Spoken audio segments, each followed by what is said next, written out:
Oke, selamat pagi teman-teman. Jadi pada kesempatan kali ini kita akan ngebahas dua topik.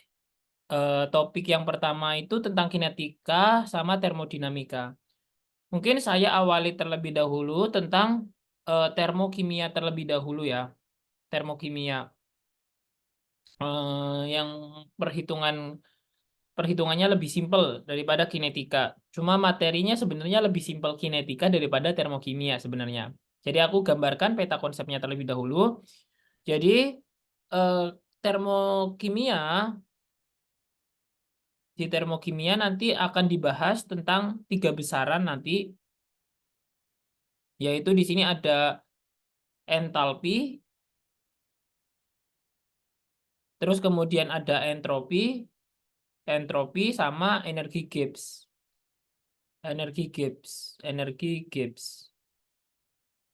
Nah, eh, nanti di sini akan dibahas tiga topik ini nih.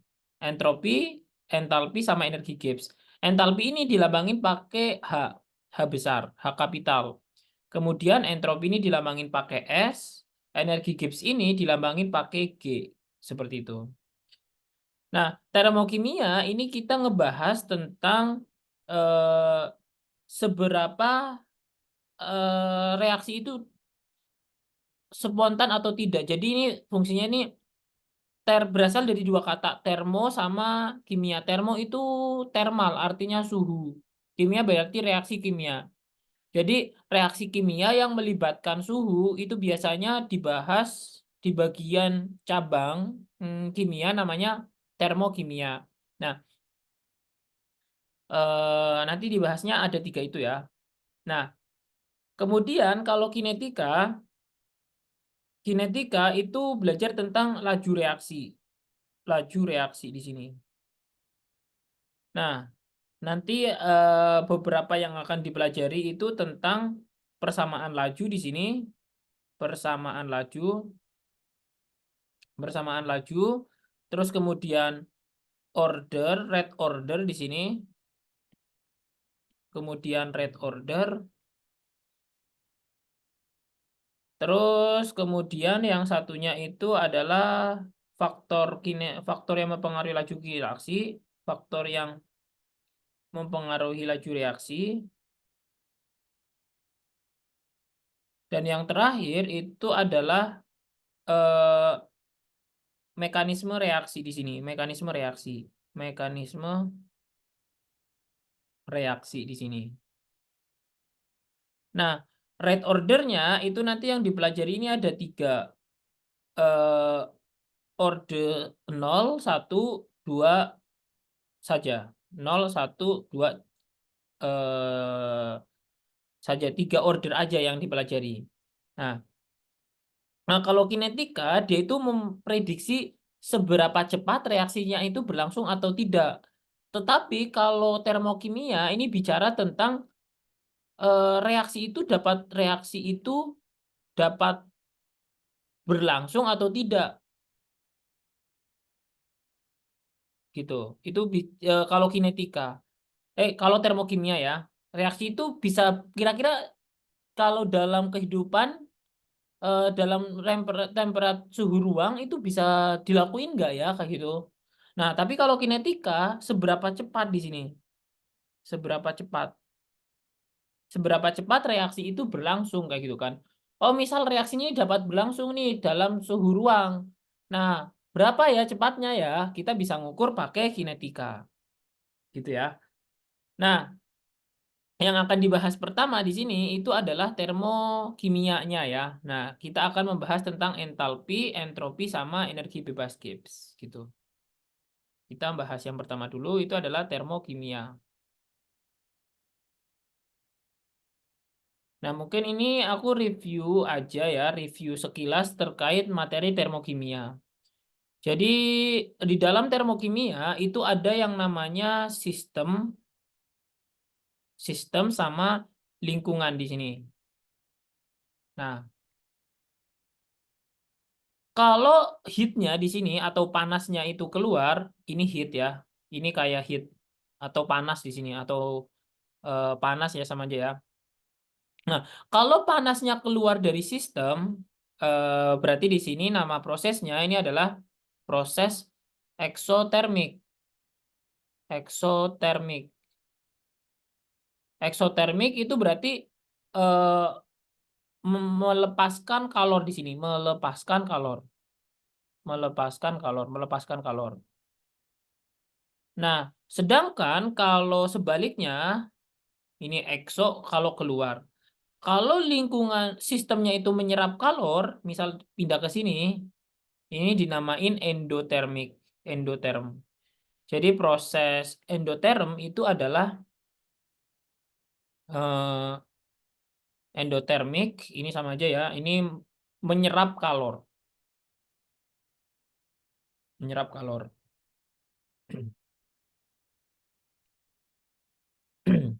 Eh, Eksotermik ini biasanya ditandai dengan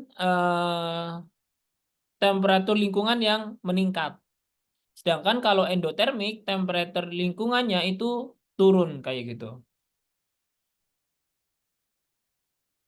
Ini kalau kita mau membedakan ya, eksotermik versus endotermik.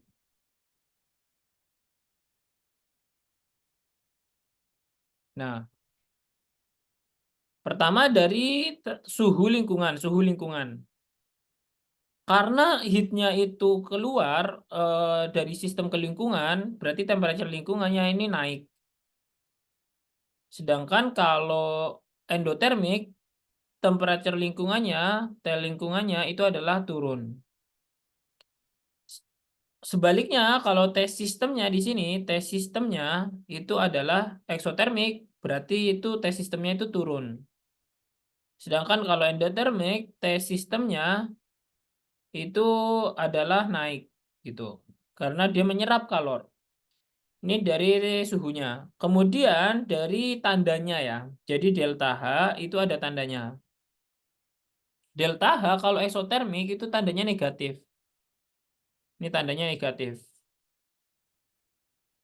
Negatif ini tandanya itu melepaskan kalor eksotermik. Sedangkan kalau endotermik, delta H-nya itu tandanya ini positif atau ini menyerap kalor positif, gitu ya. Nah, delta H sekali lagi, H itu namanya entalpi, entalpi. Nah, entalpi itu pengertiannya kalor yang terdapat dalam suatu eh, materi kayak gitu. Kalor yang terdapat dalam suatu senyawa kayak gitu. Entalpi biasanya. Nah, pencarian entalpi delta H ini itu didapat dari entalpi. Ini ada 4 formula. Kalau delta H ya di sini nih ya. Delta H itu ada beberapa formula. Delta H reaksi di sini, delta H reaksi itu adalah delta H Rx itu sama aja dengan total entalpi produk di sini minus total entalpi reaktan di sini nih, reaktan. Itu rumus formula dari entalpi reaksi. Ini juga ada delta H reaksi yang dari bond entalpi bonding. Jadi kalau entalpi bonding atau energi ikat ya di sini ya. Ini kalau dari energi ikat, dari energi ikat. Jadi kalau dari energi ikat ini kebalikannya. Jadi total energi ikat produk, energi ikat reaktan, sorry, energi ikat reaktan dikurangi dengan total energi ikat produk, energi ikat produk. Itu. Terus cara yang ketiga, sorry, yang ketiga itu delta H reaksi itu sama aja dengan minus Q per N. Q-nya di situ adalah M C kali delta T di sini nih, over N. M-nya di sini adalah massanya di sini berapa, C di sini adalah kalor jenisnya berapa, delta T adalah perubahan temperatur. Perubahan temperatur. Sedangkan N ini adalah mol. Gitu ya. Nah, yang satu lagi pakai formula hukum Hess di sini. Hukum Hess. Gitu. Nah, hukum Hess ini misalkan di sini ada ada A, ini berubah menjadi B, kemudian ini berubah menjadi C. Ini misal ada anak panahnya kayak gini. Ini ada kayak gini. Ini semuanya yang ke C. Nah, ini ada anak panah yang langsung kayak gini. Misal ini 1, 2, ini 3, ini 4, ini 5. Nah, semuanya ini mau menuju ke C. Nah, berarti eh, delta H di 5 itu akan sama aja dengan delta H1, ini step 1 ditambah dengan delta H2, ini akan sama aja dengan delta H4 ditambah dengan delta H3 seperti itu. Jadi maksudnya hukum Hess itu, dia itu nggak peduli start awalnya dari mana, N akhir start awalnya misal ini A. Kemudian dia mau berubah menjadi C. Ada yang bisa secara langsung, ada yang enggak. Nah, dia enggak peduli dengan jalannya reaksi. Kalau hukum Hess ini menunjukkan eh, caranya misal dari A ke C ini ada 3 cara. Pertama caranya A berubah dulu menjadi B kemudian baru menjadi C. Atau A ini berubah menjadi D dulu, kemudian baru berubah menjadi C kayak gitu. Nah, total entalpi reaksinya itu sama aja, baik yang langsung maupun tidak langsung. Yang langsung ini kan total entalpinya ini 5, karena ini ada 5 di sini. Nah, yang secara tidak langsung ini ada 2 cara, ada 1 sama 2. Delta H1 plus delta H2. Sama aja dengan delta H4 plus delta H3. Begitu. Untuk yang ini, ada pertanyaan dulu tidak tentang entalpi? Nggak ada, Mas. Nggak ada ya? Aman, Mas. Ini udah dipelajari belum di kelas 11? Sudah, Mas. Udah. Udah ya. Nah, aku lanjutin aja nanti materinya.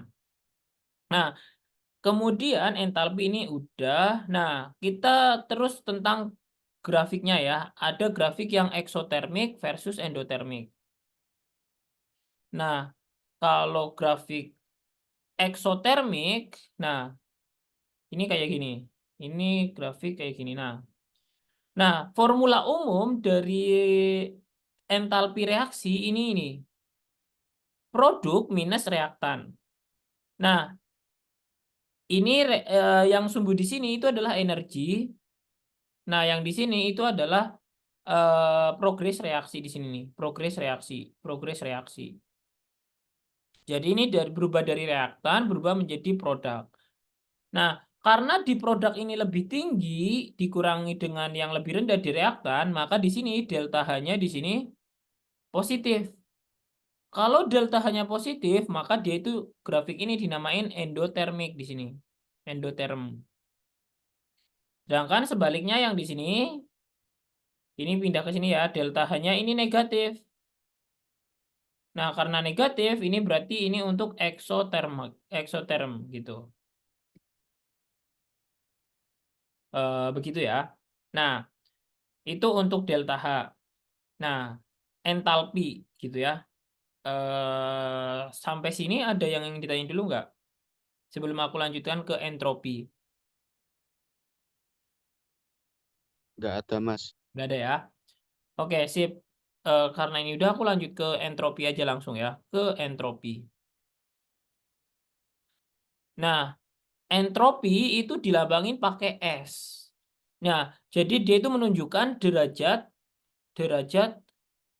ketidakteraturan materi kayak gitu. Atau substance kayak senyawa, derajat ketidakteraturan suatu materi kayak gitu. Jadi benda kan itu ada tiga, ada benda padat kayak gini, benda padat, solid di sini padat. Terus kemudian ada cair, di sini ada cair ya, misal ini bentuk pada cair. Terus yang terakhir ini adalah bentuk gas. Nah, kalau benda padat itu kan partikelnya ini teratur. Kemudian kalau benda gas, partikelnya sangat tidak teratur. Jadi dapat dikatakan semakin ke bentuk gasnya berarti entropinya ini meningkat. Entropi meningkat kayak gitu. Ini entropi meningkat. Itu S-nya kayak gitu. Entropi meningkat. Nah, begitupun juga dengan molekul yang simple molekul. Jadi ini simple molekul sampai ke kompleks molekul. Kompleks molekul. Jadi ini juga entropinya ini meningkat juga. Simple berarti jumlah jumlah atomnya dikit. Nah, kalau kompleks molekul itu kan jumlahnya banyak. Karena jumlahnya banyak, berarti benda itu makin tidak teratur, makin banyak kemungkinan untuk enggak teratur kayak gitu. Itu tentang entropi gitu. Mungkin aku lihat dulu sebentar ya. Sebentar, tambahan dulu. Tambahkan materi maksudnya. Nah, ini ke sini. Nah, sebentar. Ini ada ini chapter ke-12 entropi chapter 23. Chapter 23. No, this is chapter 24. Sebentar ya. Ini buat gambaran entropi sedikit.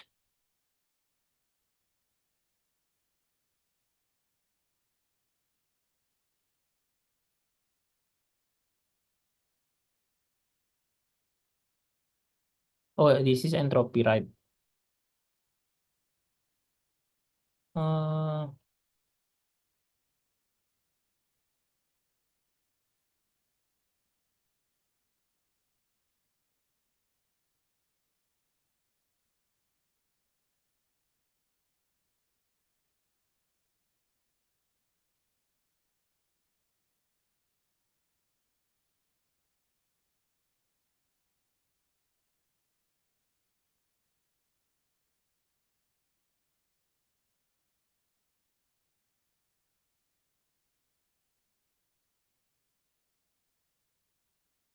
nah, ini kayak gini nih.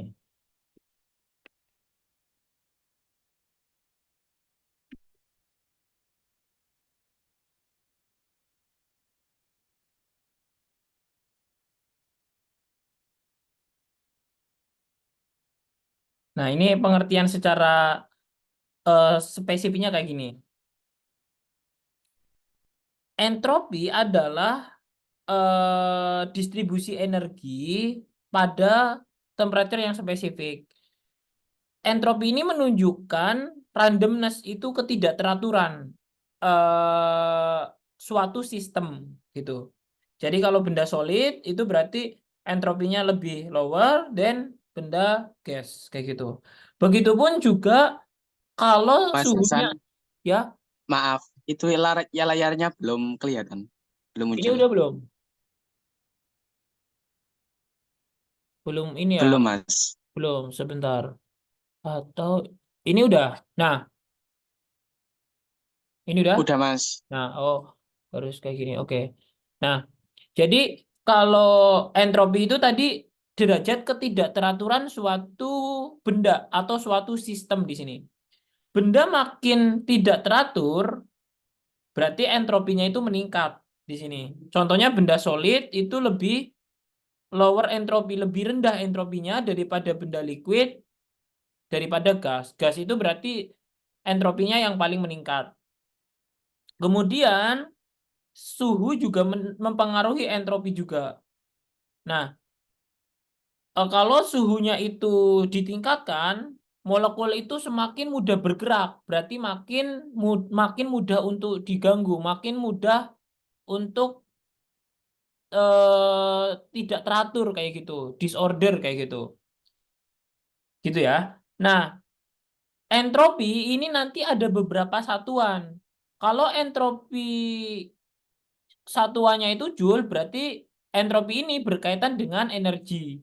Kalau berkaitan dengan perubahan temperature, nanti unitnya nanti jadi joule per Kelvin. Kalau entropi ini base dari number of particle, nanti unitnya adalah joule per mole Kelvin.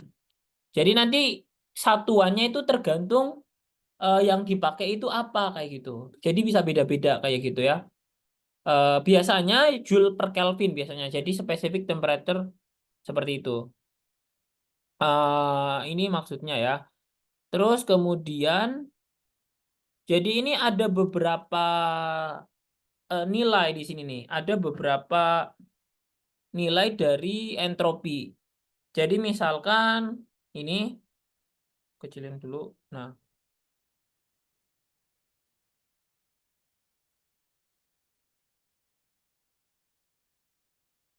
Nah, ini ada beberapa nilai dari entropi.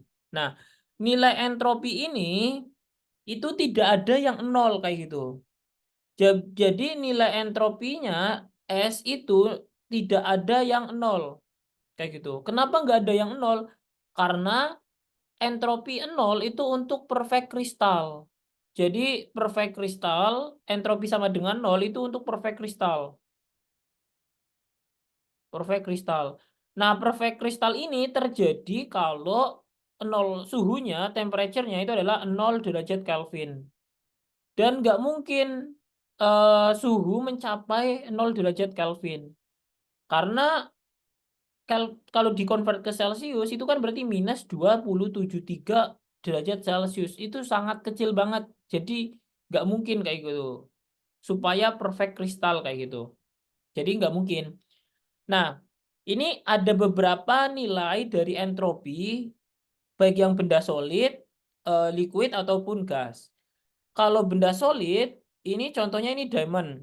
Ini punya value 2,4. Terus kalsium 41,4. Nah, kalau kita compare yang solid sama liquid, kebanyakan liquid ini pasti nilainya itu lebih tinggi daripada si solid kayak gitu. Ya walaupun ini ada yang lebih tinggi daripada yang ini. Nah, tetapi kan ini kalsium karbonat lebih banyak atom di sini, CaCO3 kayak gitu. Begitu ya. Jadi kalau cuma satu atom doang ya berarti ini misal yuk compare-nya kalsium 41 sama merkuri. Kan lebih banyak kan merkuri entropinya kayak gitu. Begitupun juga untuk molekul yang gas. Kalau gas, ini gas molekulnya entropinya lebih tinggi lagi begitu. Jadi seperti itu ya. Terus untuk tadi yang ke selanjutnya, simple molekul ini itu lebih lower entropy daripada kompleks molekul. Simple molekul ini nanti simple molekul ya, kayak lowest atom di sini simple molekul itu lebih lower entropy, lower eh, entropy lebih rendah di sini, entropinya di sini lebih rendah daripada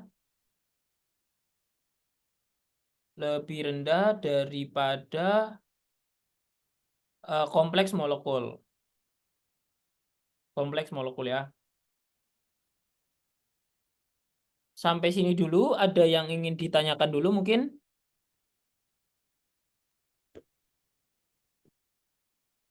Nggak ada, Mas. Nggak ada ya. Nah, eh, nah rumus dari entropi ini sama kayak entalpi. Jadi kita dapat menghitung delta S. Delta S. Jadi delta S itu sama aja dengan total entropi di produk. Ini total entropi di produk dikurangi dengan total entropi di reaktan. Ini formulanya sama. Terus lihatnya nanti dari mana? Lihat entropinya ya dari value-nya masing-masing. Entropinya berapa? Setiap senyawa itu ada kayak gitu. Nah, dan kita juga bisa memprediksi kapan entropinya itu meningkat atau menurun kayak gitu. Dari persamaan kayak gitu. Jadi contohnya kayak gini.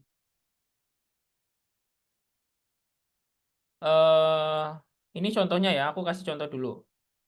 Nah, ini kayak gini.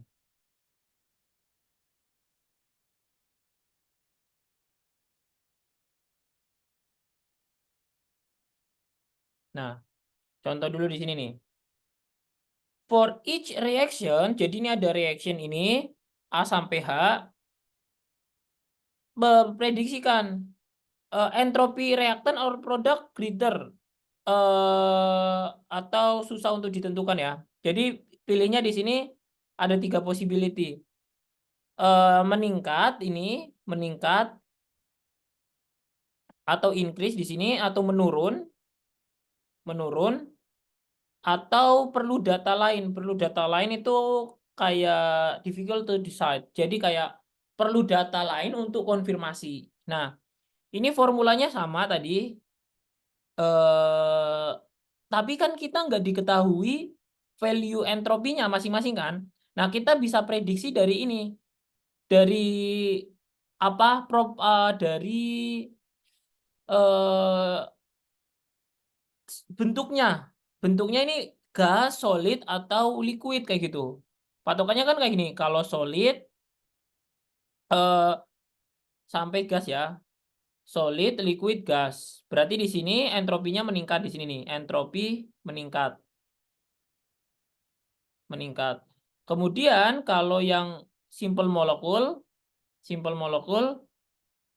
ke kompleks molekul. Entropinya ini juga meningkat, kompleks molekul. Nah, contoh yang pertama di sini nih. Ini kan ada reaksi di sini. Ini awalnya bentuknya gas. Ini gas. Ternyata jadi solid. Tadi formula dari entropi itu kan produk minus reaktan ya. Produk minus reaktan. Nah, yang diproduk itu kan lebih lower, lebih rendah, dikurangi dengan yang lebih, ini bentuknya gas, berarti higher kayak gini kan ya. Berarti hasilnya apa? Rendah dikurangi yang lebih gede. Berarti di sini negatif kan? Nah, negatif ini mananya berarti decrease entropi. Kayak entropinya itu menurun kayak gitu. Entropinya ini menurun. Entropi ini menurun. Gitu. Jadi kalian bisa nandainya, oh kalau menurun berarti tandanya itu negatif. Kalau delta S-nya itu positif, berarti entropinya itu meningkat kayak gitu. Jelas tidak ya?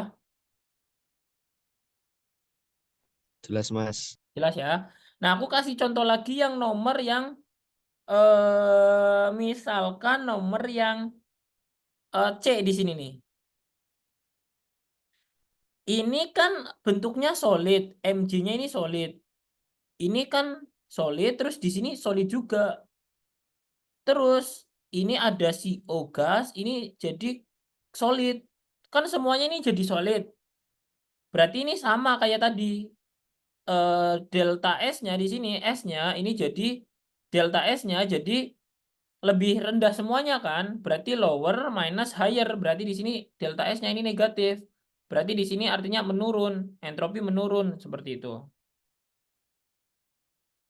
Gitu. Terus contoh yang awalnya simple molekul jadi kompleks molekul. Contohnya yang ini nih. Misal ini karbon cuma satu. Nah, ini kan awalnya solid, berubah menjadi gas. Kan berarti delta S-nya itu positif kayak gitu. Karena ini gas semuanya nih. Kompleks molekul. Kompleks molekul ini kan ada H2 molekul sama CO molekul. Tapi yang di sini H2O sama karbon. Karbon ini kan cuma satu atom doang, berarti lebih lower entropi. Berarti di sini lebih higher minus yang lebih lower. Berarti delta S-nya ini positif. Artinya ini apa? Entropinya ini meningkat kayak gitu. Jelas? Nah, yang satunya lagi, yang di sini, ini misal awalnya kan 2 HI. Awalnya molekulnya ada 2. Kemudian ini berubah jadi H2 juga satu molekul. Nah, di sini ini koefisiennya ini 1, ini koefisiennya 1. Nah, 1 tambah 1 kan ini 2. Ini sama-sama dengan 2. Nah, ini yang ini difficult to decide. Jadi perlu data lain, perlu data lain, perlu data lain, perlu data lain untuk menentukan delta S-nya seperti itu. Jelas? Tidak. Kalau ada pertanyaan dulu silakan.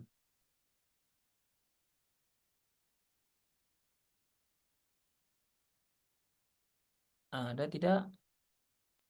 Nggak ada, Mas. Nggak ada ya. Nah, coba dikerjain yang nomor B, terus kemudian yang nomor B sama H. B dan H, terus satunya lagi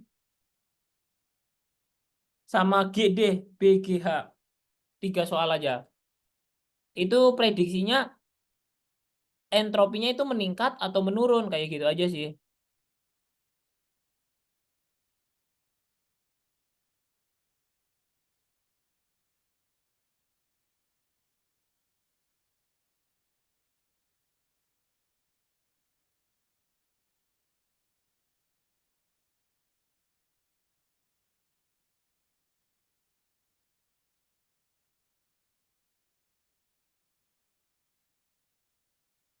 Ya, betul. Naura betul. Yang lain gimana?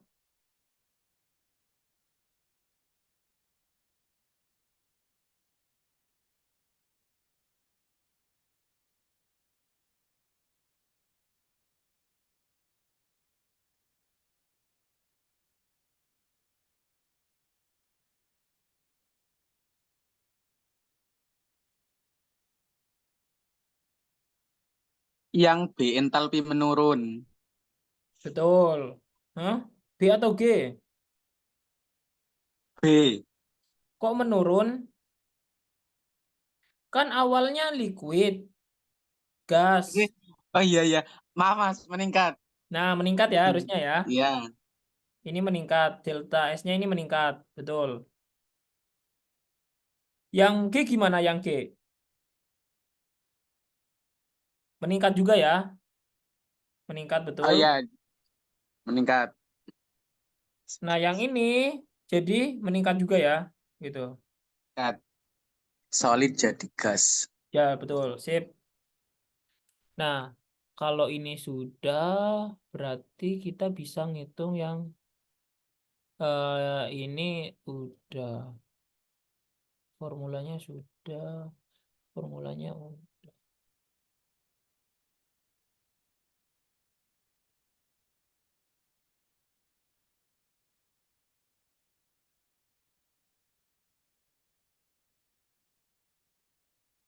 Nah, ini kayak gini.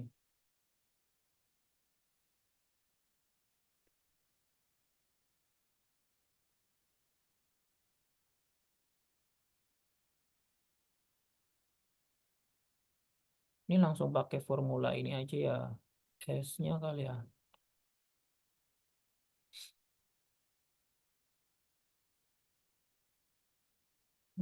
Pakai yang ini Gibbs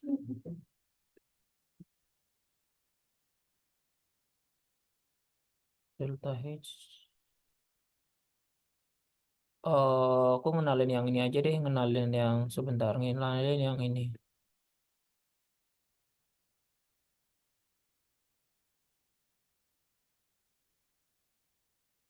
Nah,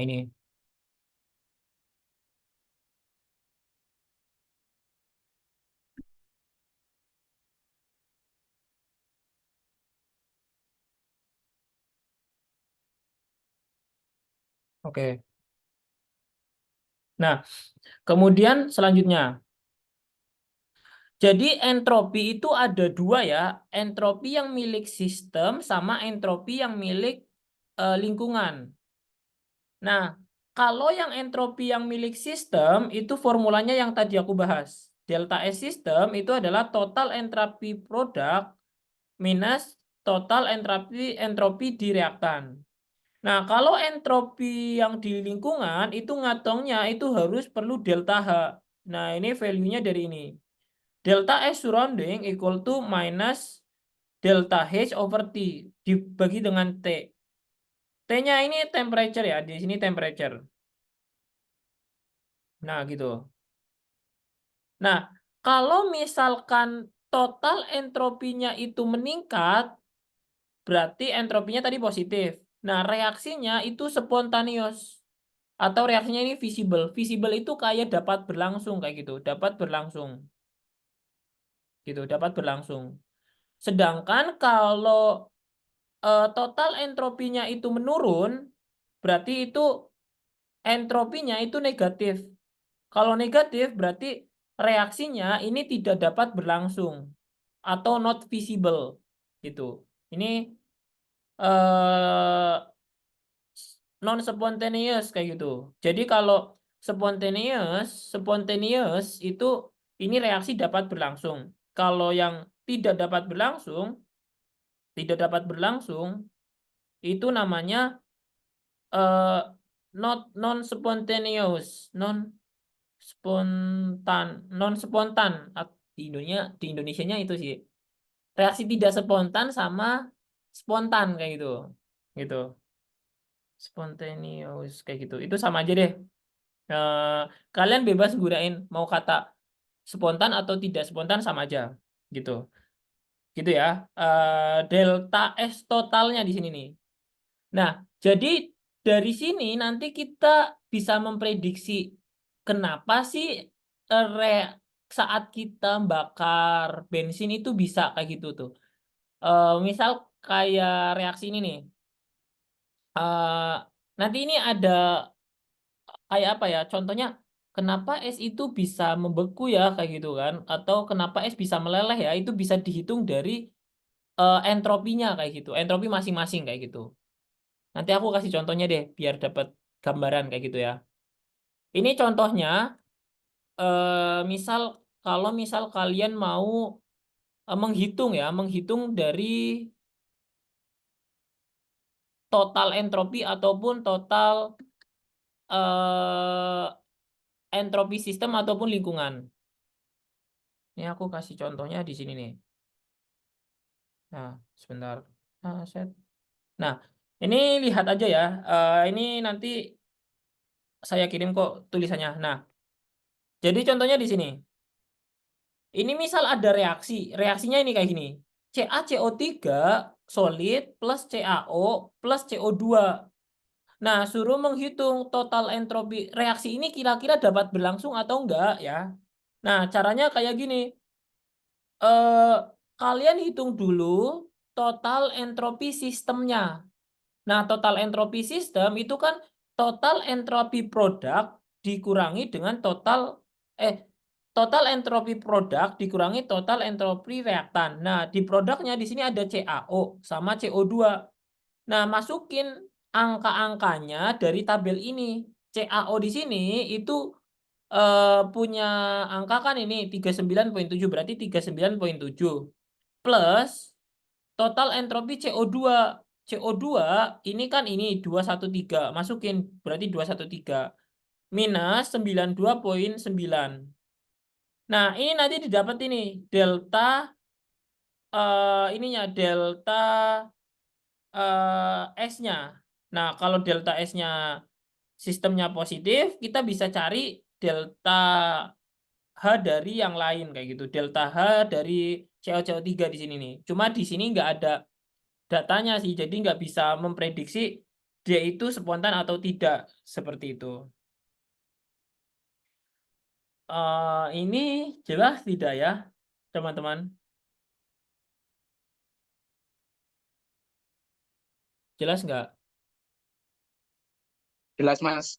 Jelas ya. Jadi tinggal input angkanya. Nah, ini dibolehin gunain kalkulator. Jadi kalian nggak usah ngitung manual gitu. Nah, misal yang di sini diketahui ada delta H-nya di sini nih. Misal di sini diketahui reaksi ini ya. Contoh example yang 3 sama yang 4. Nah, ini kan H2O itu dari ini. H2O itu dari gas hidrogen sama O2 itu jadi H2O. Nah, ini punya delta H-nya ini sekian. Minus 286 kilojoule per mol. Berarti kita bisa ngitung delta S lingkungannya, surroundingnya. Delta H over T. Delta H dibagi T. Temperature-nya di sini pakai 298. Nah, ini ketemu plus 90,96.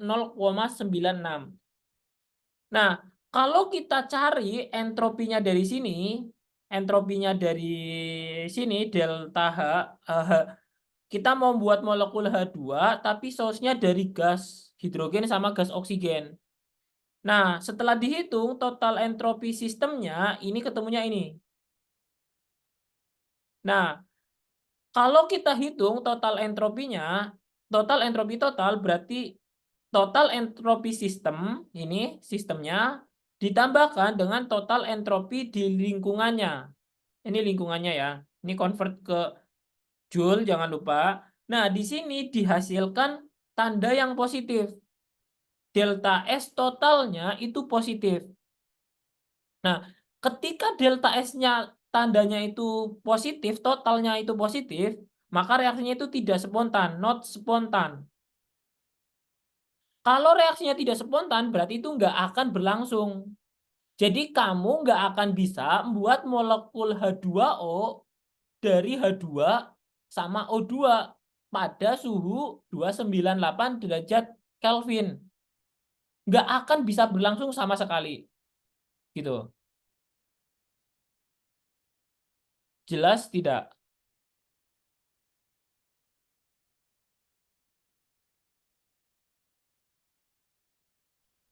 Jelas, Mas. Jelas ya. Jadi yang Paham. bisa dilakukan berarti itu kamu bisanya ya sebaliknya. H2O dirubah menjadi gas H2 baru O2 itu reaksi yang spontan kayak gitu. Begitu ya. Itu untuk total untuk entropi seperti itu. Terus kemudian apalagi yang belum ya?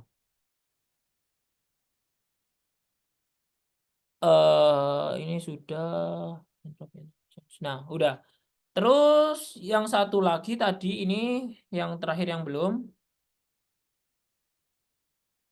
Kalau delta S totalnya itu sama dengan 0, itu artinya delta S totalnya itu sama dengan 0, itu artinya reaksi keseimbangan di sini. Keseimbangan, seperti itu. Nah, satu lagi yang belum, ini adalah tentang energi Gibbs di sini. Energi Gibbs. Yang terakhir ini, energi Gibbs. Atau dilambangin pakai G. Nah, rumus delta G reaksi di sini ini sama. Total energi Gibbs di produk dikurangi dengan total Gibbs energi di reaktan. Ini sama aja. Nah, energi Gibbs ini dia itu digunakan untuk memprediksi dia itu reaksinya spontan atau tidak ya. Nah, kalau delta G-nya itu kurang dari 0 atau di sini negatif, berarti itu spontan. Kalau delta G-nya itu lebih dari 0 atau positif di sini, positif, itu sama aja dengan tidak spontan di sini, tidak spontan. Kalau misal delta G-nya itu sama dengan 0, berarti ini reaksi keseimbangan. Reaksi keseimbangan. Gitu. Gitu ya. Kemudian ini hubungannya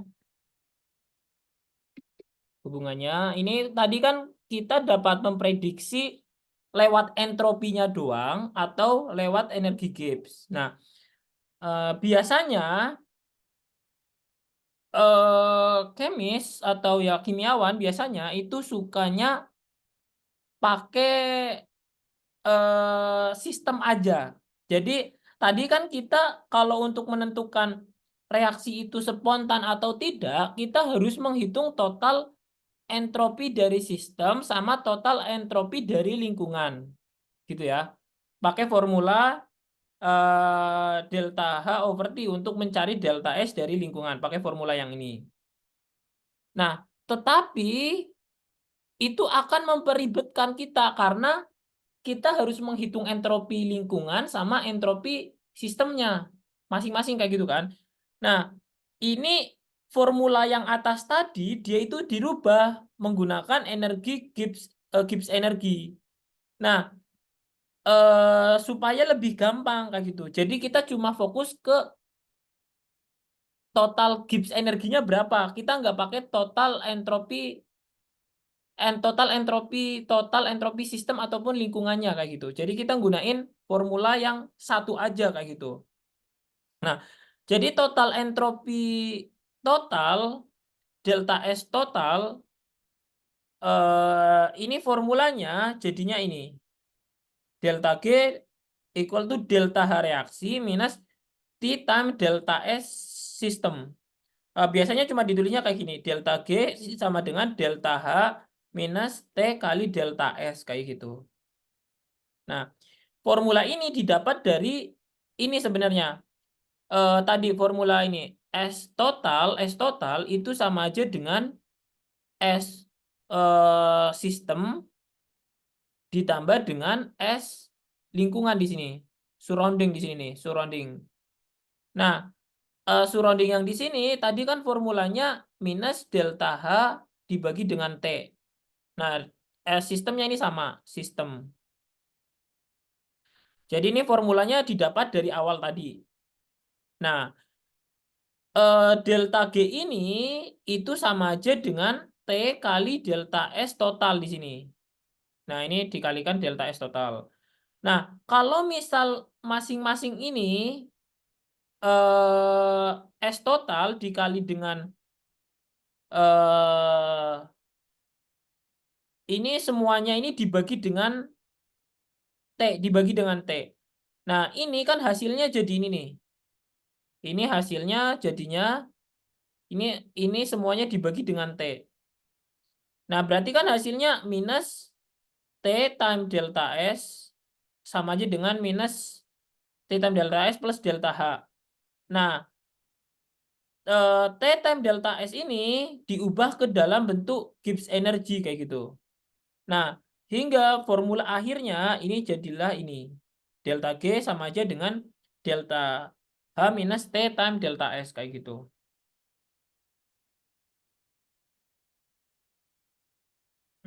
Jelas tidak?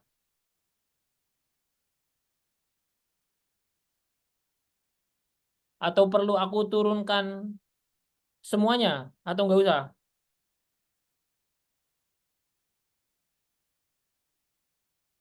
Perlu tidak? Diturunkan aja nggak apa-apa, Mas. Diturunkan ya. Jadi formulanya kayak gini awalnya. Formulanya kan ini tadi S total, delta S total itu kayak gini. Delta S total itu sama aja dengan delta S sistem ditambah delta S surrounding di sini. Di sini. Nah, delta S surrounding itu kan formulanya tadi minus delta H dibagi dengan T di sini nih. Ini delta S surroundingnya di sini.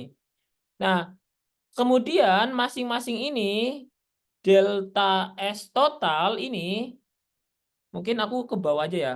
Jadi kayak gini kan, delta S total itu sama aja dengan pakai yang terakhir delta S sistem dikurangi dengan delta H minus T kayak gini kan ya. Nah, ini semuanya aku kalikan dengan T.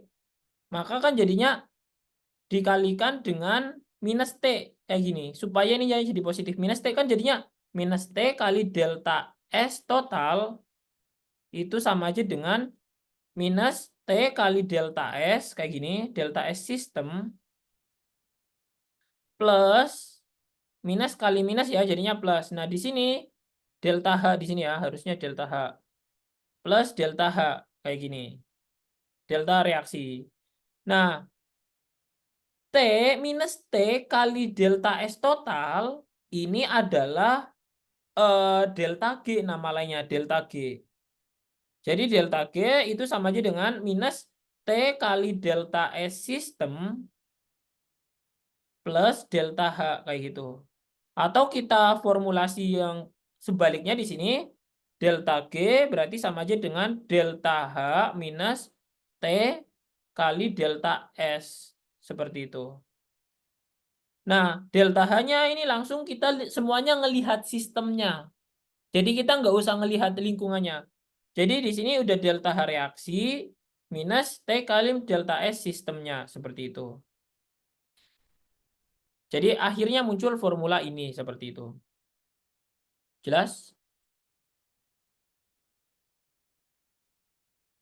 Jelas, Kalau Mas. ada Jelas, pertanyaan Mas. silakan. Jelas ya, sip. Nah, sekali lagi delta G ini nunjukin spontaneous, spontan atau tidak. Kalau delta G-nya itu negatif, berarti itu reaksinya itu spontan. Kalau delta G-nya itu positif, berarti itu tidak spontan, gitu.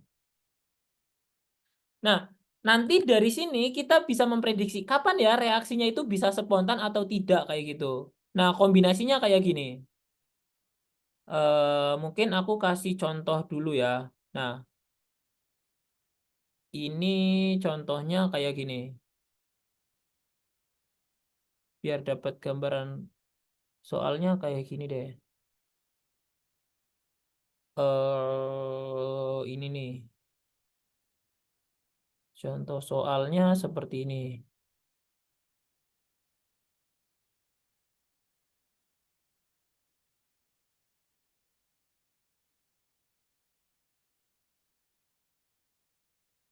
Nah, ini langsung aja deh, langsung eh caranya ya, cara langsung ini temperature change.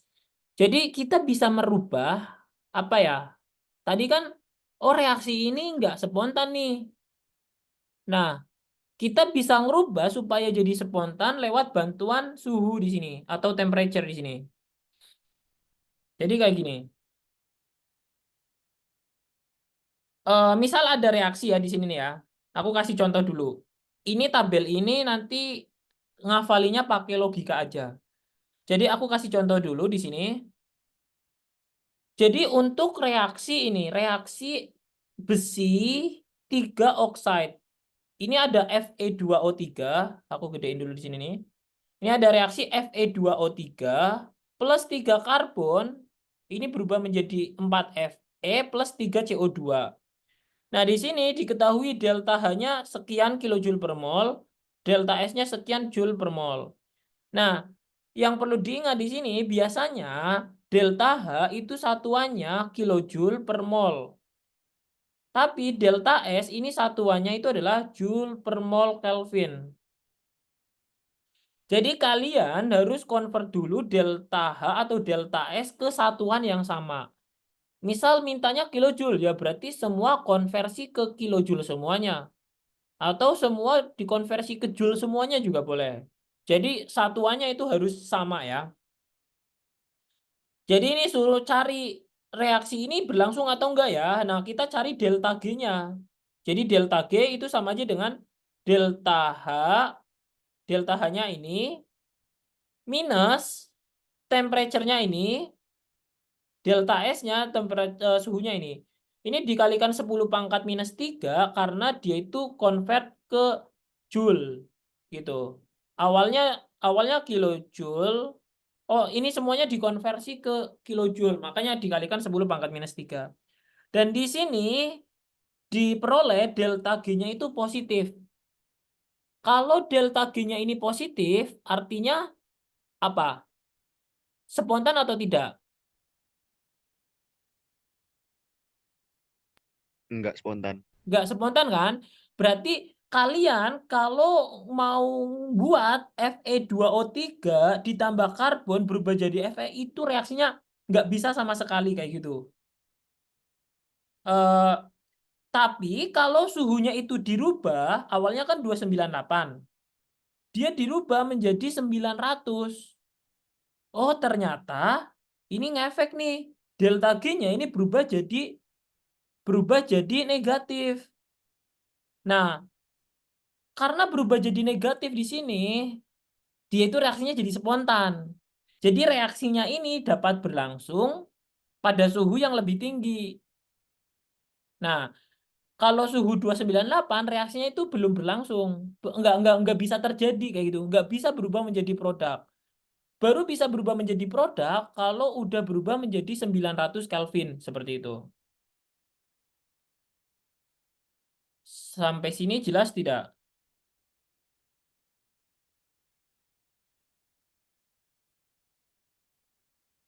Kalau ada yang ingin ditanya dulu silakan. Sebelum aku terangin makna tabel ininya. Makna tabel yang ini.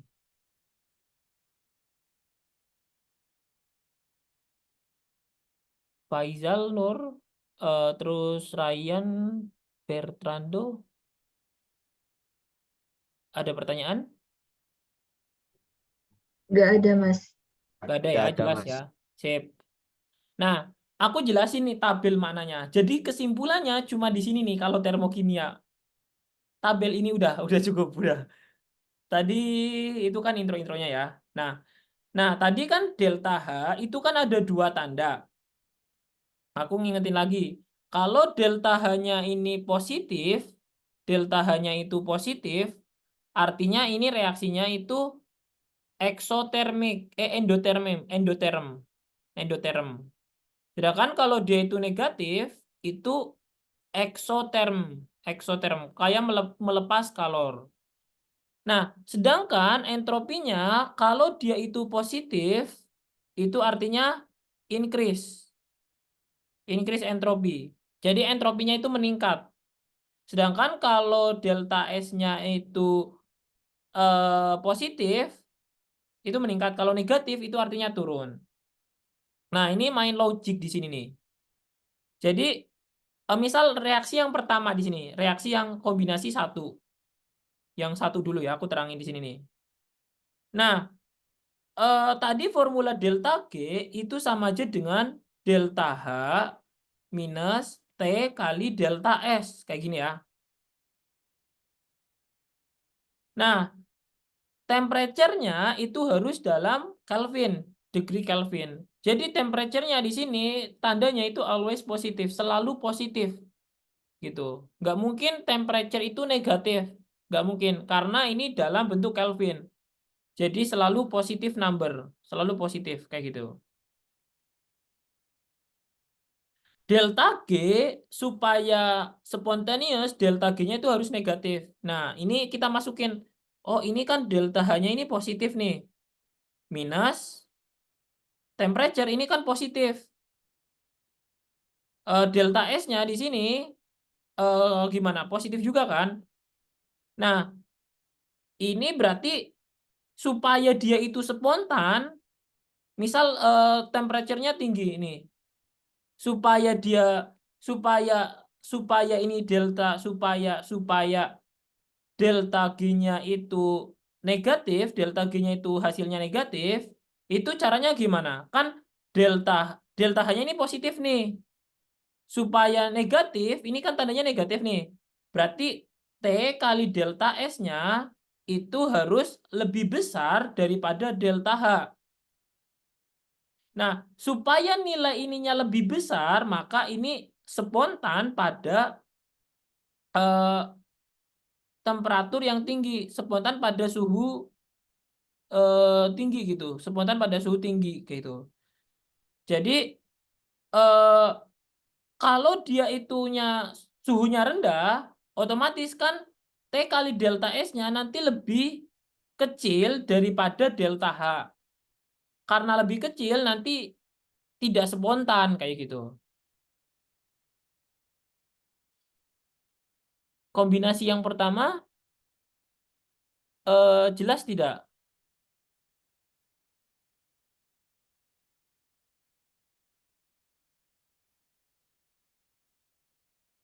Atau malah masih bingung? Faisal gimana Faisal? Insya Allah aman, Mas. Aman ya? Aku coba Aman, kombinasi yang Mas. kedua.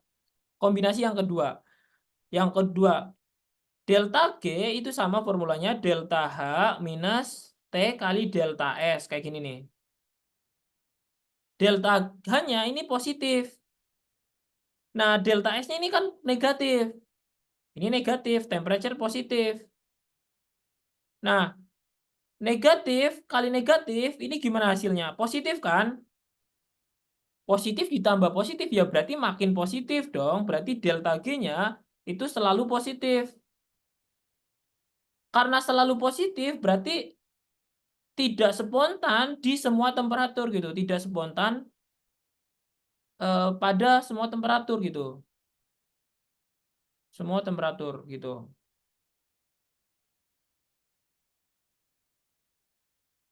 Nah, gitu ya. Eh itu kombinasi yang kedua. Jadi selalu dihasilin positif gitu. Kalau kombinasi yang ketiga, ini kebalikan yang kombinasi yang satu di sini nih. Jadi delta G itu sama aja dengan delta H minus T kali delta S. Nah, delta H-nya itu negatif. Berarti ini negatif nih. Minus T kali delta S-nya ini negatif juga. Negatif kali negatif, ini apa? Ini positif. Nah, bisa aja kan masih negatif karena delta H-nya itu lebih besar. Nah, kalau jika apa ya? Jika delta H-nya itu lebih higher lebih tinggi daripada T kali delta S, ini kan negatif nih. Maka di sini delta G-nya itu jadi negatif. Kalau negatif berarti itu spontan kayak gitu kan. Nah, supaya delta H-nya itu lebih tinggi daripada T kali delta S, maka dikurangi yang lebih kecil di sini nih. Berarti di sini spontaneous itu dibuat lower kayak gitu, dibuat lower temperature di sini. Gitu. Gitu. Kalau higher temperature reaksinya itu akan spontan kayak gitu. Ini spontaneous at lower temperature. Jadi reaksi itu bisa spontan kalau suhunya itu suhu rendah. Kalau suhunya tinggi itu nggak bisa seperti itu. Kemudian kombinasi yang terakhir, yang kombinasi yang keempat, delta G itu sama aja dengan delta H minus T kali delta S kayak gini. Delta H-nya ini negatif, berarti ini negatif. Minus delta T-nya ini positif. Kali delta S-nya ini positif. Ya, ini kan negatif, ini time apa dikurangi negatif. Makin negatif dong, berarti delta G-nya ini selalu negatif di sini, selalu negatif. Karena selalu negatif, ini berarti reaksi spontan pada semua temperatur gitu. Gitu, semua temperatur.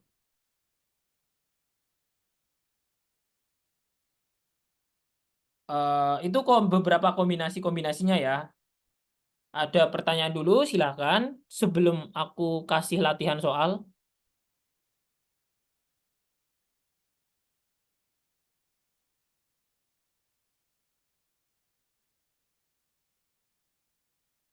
aku Dari cari aku nggak ada, Mas. nggak ada ya. Mungkin dari yang lain.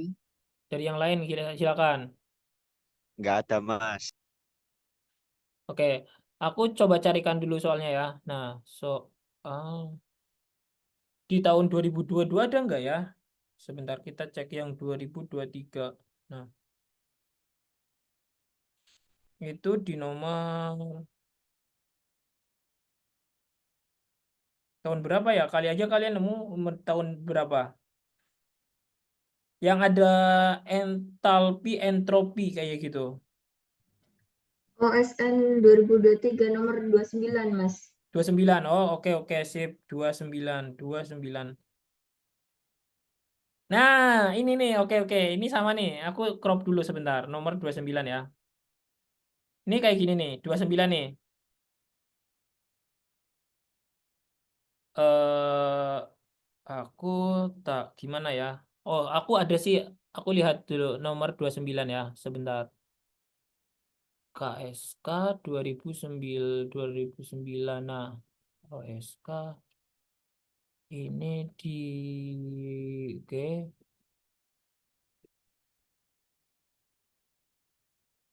soal berarti ya. Oh, di sini di drive benar. Terus di bagian mana? Di bagian soal tahun 2024 ya. Persiapan ini 2024 terus soal OSK tahun 23 nomor 29. Oke.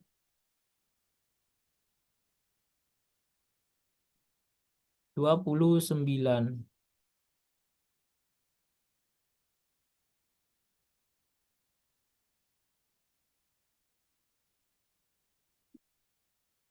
Oke, kita bahas bareng-bareng. Nah, nomor 29. Nah, sip.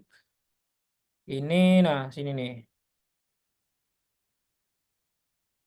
Kita bahas bareng-bareng ya. Nah, pertama di sini nih.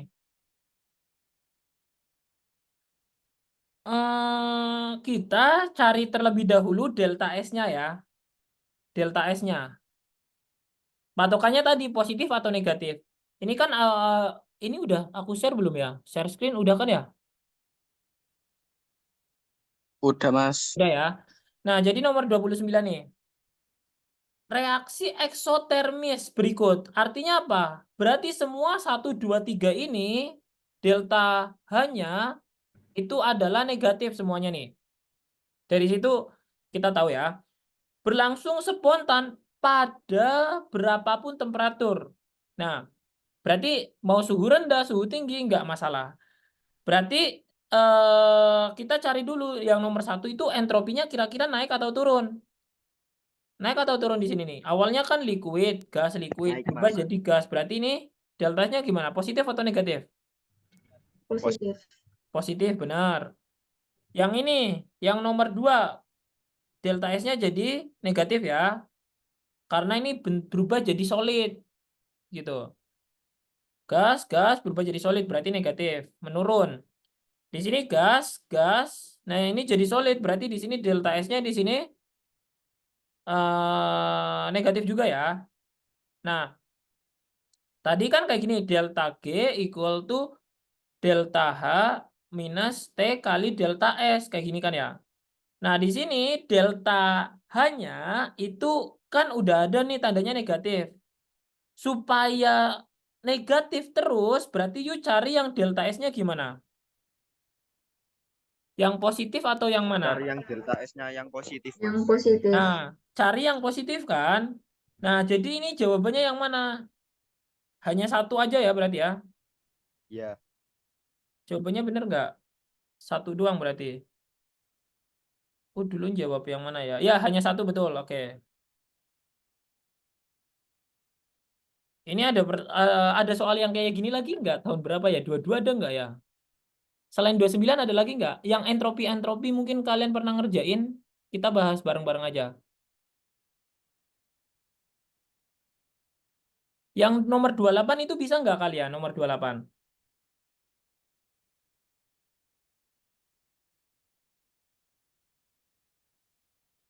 28. Aku tampilin dulu deh 28 ya. Nah, 28. Nomor 28 deh.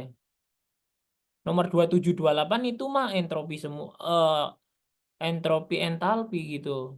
Coba deh kita bahas bareng-bareng aja ya. Nomor 27 sama 28. Nah, oke, kemudian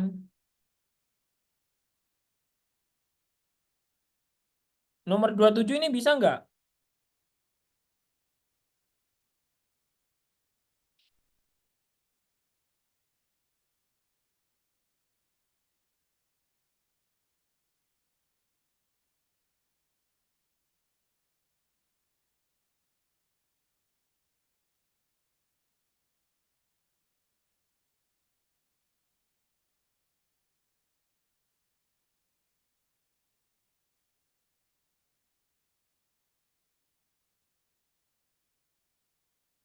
Aku sambil nyari. Berarti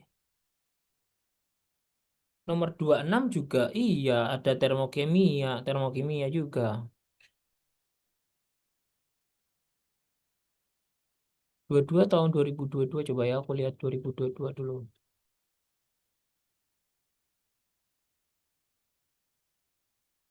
Nomor 27 ini perlu dibahas tidak ya?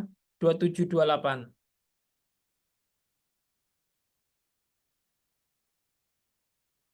Kalau nggak perlu, saya nggak bahas. Kalau perlu, saya bahas. Terserah kalian. Dibahas nggak? Dibahas aja Mas, nggak apa-apa. Oke, kita bahas ya yang nomor 27.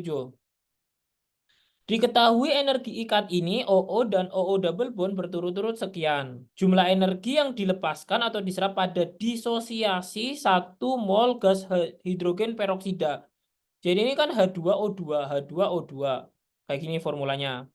Ini bondingnya kayak gini. OO di sini ini ada HH plus O2 ini disosiasi ya. Disosiasi berarti ini berubah menjadi HOH di sini plus molekul oksigen berarti OO double bond kayak gini nih.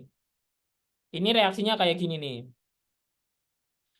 Nah, karena ini diketahui energi ikat, kalau ada energi ikat berarti delta H itu sama aja dengan total entropi di reaktan di sini. Delta H energi ikat ya, energi ikat di reaktan. Delta H reaksi energi ikat reaktan di sini, energi ikat reaktan dikurangi dengan energi ikat produk di sini, energi ikat produk. Nah, yang di delta reaktan itu kan ada apa aja? Ada OH ya. Jangan lupa di balancing. Ini udah sesuai ya. Berarti di sini dikalikan setengah. Dikalikan setengah O2. Jangan lupa. Nah, ini plus setengah O kayak gini ya. Nah, berarti delta H reaksinya di sini berarti kan ada 2 OH kayak gini plus OO single bond. Di sini OO single bond. Habis ya. Enggak. Ini ada OO single bond di sini OO single bond. Jangan lupa dikasih kurung ya. Kalau di kalkulator yang di kalkulator jangan lupa dikasih kurung. Ini minus di situ ada 2 OH juga dari H2O plus setengah dari OO double bond di sini. Nah, ini kan jumlah OH-nya ini sama, ini bisa di cancel, bisa dihilangkan. Jadi di sini OO single bond, OO single bond nilainya berapa di sini? 146. Berarti di sini 146 dikurangi dengan OO double bond 498 berarti setengah dikali dengan 498 kayak gitu. Nah, ini tinggal dihitung aja pakai kalkulator. 146 minus setengah kali 498 ya. Dan ini hasilnya adalah negatif, negatif 103. Nah, kalau tandanya negatif itu artinya apa? Eksotermis. Eksoterm. Eksoterm artinya berarti melepas kalor. Gitu. Dilepaskan kalor sebesar 200 103 kilojoule energi. Dilepaskan ya. Melepas ini diserap salah berarti 103 dilepaskan. Nah, jadi jawabannya yang B ya. Ini ada pertanyaan nomor 27.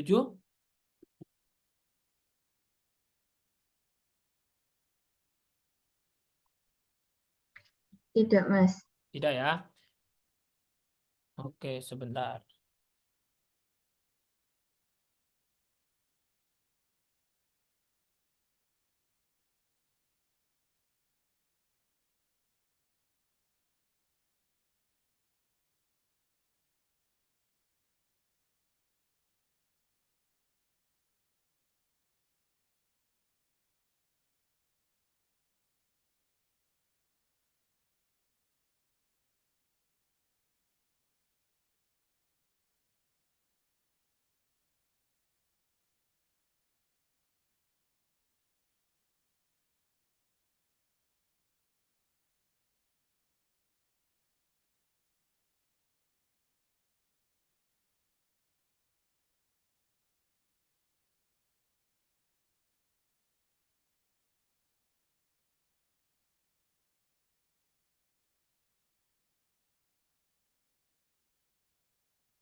Oke. Ini lanjut nomor 28 ya. Nomor 28 lanjut. 28. Entalpi pembentukan B2O3 itu adalah berapa kayak gitu kan. Nah, ini diketahuinya pakai apa namanya? Pakai energi hukum Hess. Kalau ini pakai hukum Hess, maka kita harus bolak-balik supaya jadinya pembentukan B2O8. Jadi kalau namanya entalpi pembentukan B2O8 berarti itu dari boron plus O2 itu berarti menjadi B2O3. Ini namanya entalpi pembentukan. Ini namanya entalpi pembentukan. Gitu. Itu namanya entalpi pembentukan B2O8. Jangan lupa disetarain ya. Nah, kalau bisa entalpi pembentukan ini wajib dalam 1 mol ya. Jangan dibuat 2 mol kayak gitu. Nanti akan memperibetkan kalian, delta H-nya harus dibagi koefisien. 1, B-nya di sini ada 2, jangan lupa disetarain. B2O3 ya. Berarti di sini jadi 3/2. Jadi target kalian itu buat persamaan yang ini. Gitu. Buat persamaan yang B2O3 seperti itu. Nah, ini source-nya dari ini kayak gitu kan ya. Kita cari, ini kan boronnya itu ada di kanan ya, di sini nih. Berarti kita reaksi yang satu, ini tetap reaksi tetap. Terus yang reaksi yang kedua di sini, ini juga tetap, di sini ini tetap. Nah, yang ini nanti dibalik. Oke. Di sini kan totalnya 2B, berarti saya tulis ulang dulu ya reaksinya ya. Jadi di sini tetap 2B plus 3H2 ini berubah menjadi B2H6. Berarti di sini delta H-nya ini tetap, berarti di sini sama aja 45 kilojoule.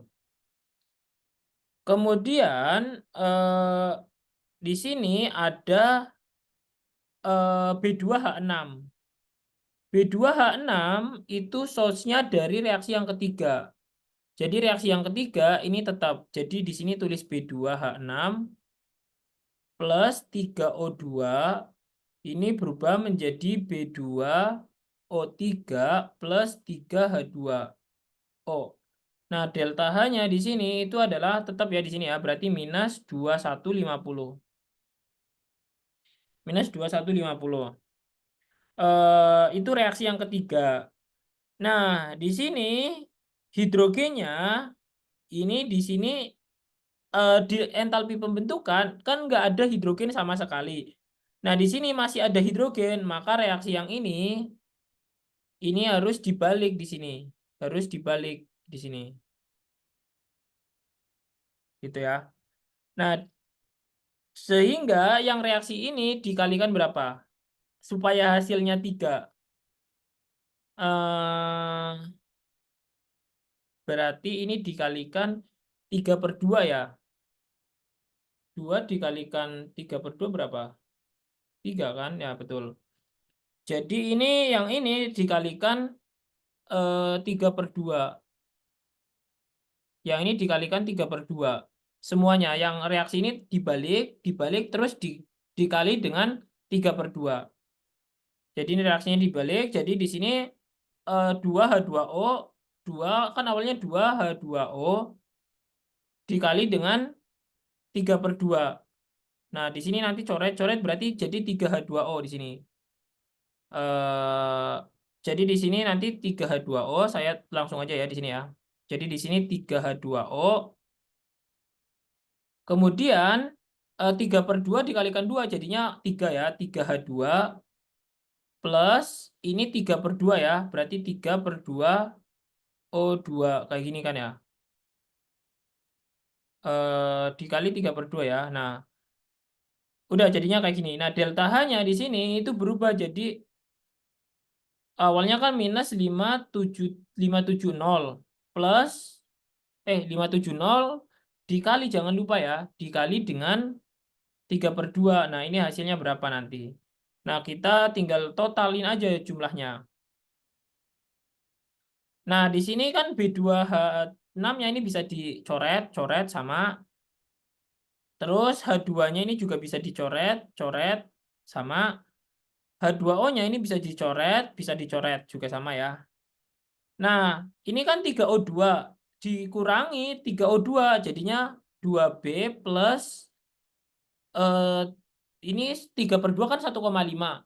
3 dikurangi 1,5 kan sama hasilnya. Berarti 3/2 O2. Nah, ini sisanya hasilnya B2O3. Nah, tinggal ditotalin aja di sini.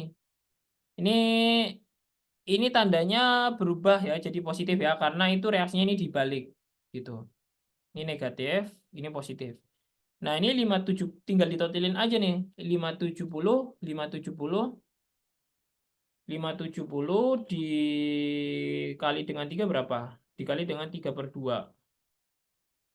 Ini 855 ya. Ini 855. Ya udah di sini minus 2150. Ini 45 plus ya. Ya udah tinggal ditotalin ini hasilnya adalah 45 plus 45 minus 2150 plus 855. Dan ini hasilnya adalah minus 1250 kilojoule per mol. Ya udah, jadi jawabannya ini adalah yang A, seperti itu. Untuk soal yang nomor 28, apakah jelas?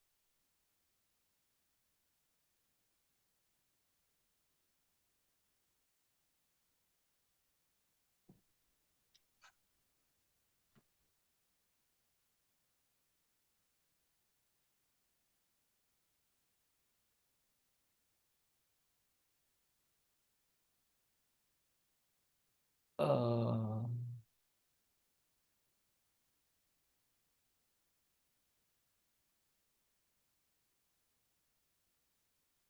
Faisal Betrando gimana?